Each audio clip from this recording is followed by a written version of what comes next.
Hi hello, പുതിയൊരു വീഡിയോയിലേക്ക് സ്വാഗതം. ഞാൻ സ്റ്റെയർ കയറുക കേട്ടോ.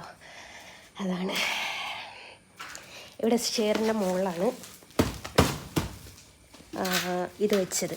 കാർട്ടൂൺ പേപ്പർ ഉണ്ടല്ലോ, കാർഡ്ബോർഡ് വെച്ചത്.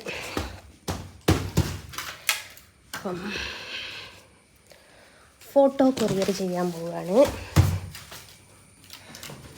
അപ്പം അതിനുള്ള സാധനങ്ങൾ എടുത്തതാണ്. കാർഡ്ബോർഡ് എടുത്തതാണ്. 4 ഫോട്ടോ ആണ് ഇന്ന് കൊറിയർ ചെയ്യാനുള്ളത്. അപ്പോൾ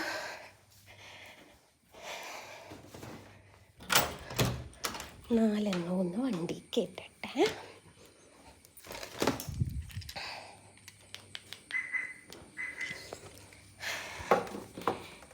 രണ്ടെണ്ണം ആദ്യം എടുത്തേക്ക്. അതേ ഗൈസ്, ഞാനൊരു കാര്യം പറഞ്ഞോട്ടെ, നിങ്ങളത് തമാശയാക്കി എടുക്കരുത്. സീരിയസ് ആയിട്ടാണ് പറയുന്നത്. എന്താണെന്നറിയോ, എനിക്ക് ഹെവി ലൈസൻസ് വരെ ഉണ്ട്.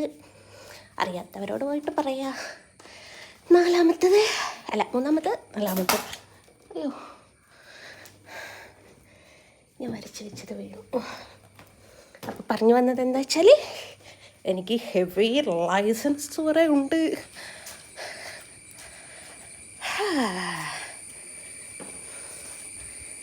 അപ്പം ഒരാളും കൂടി ഉണ്ടാവും ബാക്കിലിരിക്കാൻ. അപ്പം കണ്ണനെ ഡിക്കി കയറ്റിയില്ലെങ്കിലും നമ്മളെ കാർഡ്ബോർഡൊക്കെ ഒന്ന് ഡിക്കി കയറ്റാമെന്ന് കരുതി.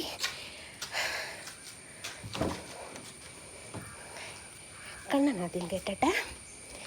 ഞാൻ 780ാമത്തെ ഫോട്ടോസാണ് കൊറിയർ ചെയ്യുന്നത്. അപ്പോൾ അതിൻ്റേതായിട്ടുള്ള കുറച്ച് സന്തോഷവും കാര്യങ്ങളൊക്കെ ഉണ്ട്. ഒരാൾക്ക് ഇരിക്കാനുള്ള സ്ഥലം വിട്ടിട്ട് കണ്ണൻ വെക്കുകയാണ്. രണ്ടാമത്തെ ഫോട്ടോ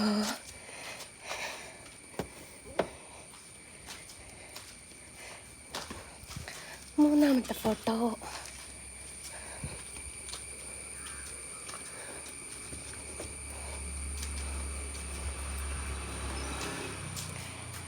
നാലാമത്തെ ഫോട്ടോ. കാർഡ്ബോർഡ് ഞാൻ ഇങ്ങോട്ട് എടുത്ത് വെച്ചില്ലല്ലേ. ഗൈസ്, 4 ഫോട്ടോസും DTDCയിൽ കൊറിയർ ചെയ്യാൻ വേണ്ടിയിട്ട് പോവുകയാണ്. അപ്പോൾ അരുണേട്ടനുണ്ട്, എൻ്റെ സിസ്റ്ററുണ്ട്. സിസ്റ്റർ പിന്നെ കാണിക്കാറില്ലല്ലോ ഞാൻ പൊതുവേ, അതുകൊണ്ട് കാണിക്കുന്നില്ല. അപ്പോൾ അവൾക്ക് ബാക്കിൽ ചെറിയൊരു സീറ്റ് ഒഴിച്ചിട്ടിട്ട് ബാക്കിയുള്ള സ്ഥലങ്ങളിൽ നമ്മൾ കണ്ണനെയും കാർഡ്ബോർഡും കൂടി വെക്കുകയാണ്.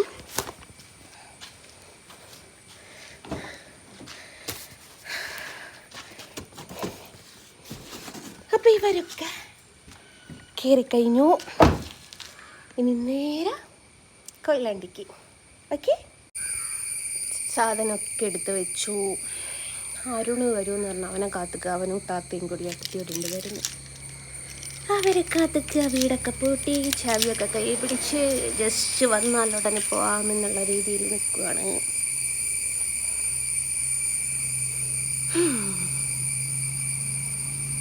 ചീവിട് കഴിയുന്ന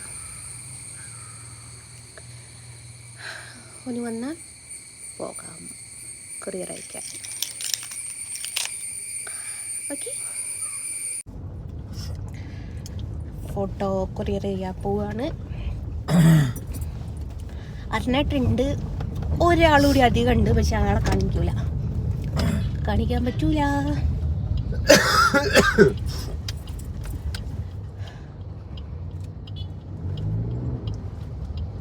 എന്ത് ബ്ലോക്കല്ലേ. അപ്പം അങ്ങനെയാണ്. അങ്ങനെ 4 ഫോട്ടോസും പോവാണ്.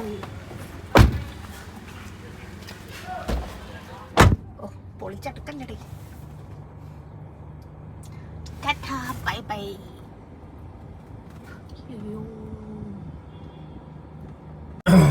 അങ്ങനെ ഫോട്ടോ കൊറിയർ ചെയ്തു. അങ്ങനെ ഞാൻ ഫ്രീ ആയി ഗൈസ്. ജാനകി അത് ആരാ? അത് പറഞ്ഞിട്ടില്ല. നമുക്ക് വേറൊരു വീഡിയോ ആക്കിയിട്ട് ഞാനൊരു വീഡിയോ ഇടുന്നുണ്ട് കേട്ടോ. അവൻ്റെ കൈക്ക് ഭയങ്കര പ്രശ്നമാണ് ഗൈസ്. അപ്പം ഇനിയിപ്പം വീട് എൻ്റെ സ്വന്തം എന്ന് പറയാം. അതിലിപ്പോൾ ഒരു കടബാധ്യതകളും കാര്യങ്ങളൊന്നും ഇല്ല. 780 ഫോട്ടോയും വരച്ചു കൊടുത്തു, ഫ്രീ ആയി. ഇനി നാളെ തൊട്ട് ഉമ്മക്കും പാപ്പാക്കും ഹജ്ജിന് പോകാനുള്ള ആ ഒരു സംഭവത്തിന് വേണ്ടിയിട്ടുള്ള ഫോട്ടോ വരപ്പ് നാളെ തൊട്ട് തുടങ്ങുകയാണ്. അത് എത്ര കാലം കൊണ്ട് നടക്കുമെന്ന് എനിക്കറിയില്ല. മറ്റേതൊരു 1.5 വർഷം കൊണ്ട് ഇങ്ങനെ ആഗ്രഹം നടന്നു. എന്തിനാടേ പോരെ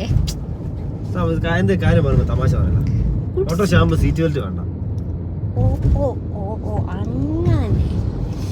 അപ്പൊ അങ്ങനെയാണ്. അപ്പൊ എന്നിട്ട് എനിക്ക് ലൈസൻസ് ഒക്കെ ഉള്ളതാണ് കേട്ടോ. അതും ഹെവി. എന്റെ ലൈസൻസ് പുതുക്കാനായി കിട്ടോ. എന്റെ ഇനി പുതുക്കിയതല്ലേ എന്നാണ്.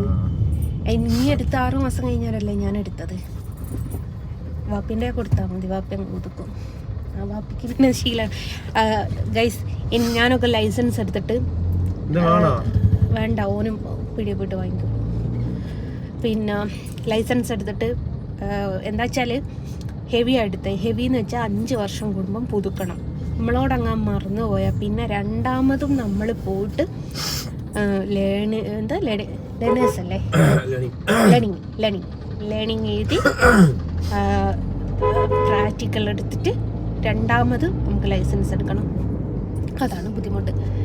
അങ്ങനെ എൻ്റെ ലൈസൻസിൻ്റെ കാലാവധി കഴിയാനായി. 2026 കഴിയും. ഇവൻ്റേത് കഴിഞ്ഞ് പുതുക്കി. എൻ്റെതും 5 വർഷം തികയാൻ പോകും കേട്ടോ. കാരണം നമുക്ക് എവിടെയെങ്കിലും ഒരു ജോലി വേണമെന്നുണ്ടെങ്കിൽ 5 വർഷത്തെ എക്സ്പീരിയൻസ് ആണ് ലൈസൻസിന് വേണ്ടത്. 5 വർഷം നമ്മൾ വാഹനം ഓടിച്ചോ എന്ന് അവർ നോക്കൂല. പക്ഷെ നമ്മൾ ലൈസൻസ് എടുത്താൽ 5 വർഷം ആയിരിക്കണം. ഇനിയിപ്പോൾ പുറം രാജ്യങ്ങളിലൊക്കെ പോയിട്ട് നമുക്ക് ലൈസൻസ് എടുക്കണം എന്നുണ്ടെങ്കിൽ ജോലിക്കൊക്കെ പോകുമല്ലോ ഡ്രൈവേഴ്സായിട്ട്. അങ്ങനെ ലൈസൻസ് എടുക്കണം എന്നുണ്ടെങ്കിൽ 5 വർഷത്തെ എക്സ്പീരിയൻസ് മസ്റ്റാണ്. അപ്പം ഞാനും 5 വർഷം തികയാൻ പോവുകയാണ്. എനിക്ക് എവിടെയെങ്കിലുമൊക്കെ ജോലിക്ക് പോകണമെങ്കിൽ എളുപ്പമാണ്. അപ്പം അങ്ങനെയാണ്. കണ്ണന്മാരോടൊക്കെ ഇവിടെ പറഞ്ഞു, ബൈ പറഞ്ഞു.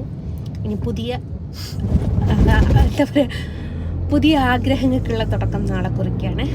അപ്പം അങ്ങനെയാണ്. അപ്പം സഹകരിച്ച് സപ്പോർട്ട് ചെയ്തേക്ക് എല്ലാവരോടും താങ്ക് യു സോ മച്ച് ഒരിക്കൽ കൂടി പറഞ്ഞുകൊണ്ട് വൈൻഡപ്പ് ചെയ്യാണ്. ഒരു ബൈ പറ.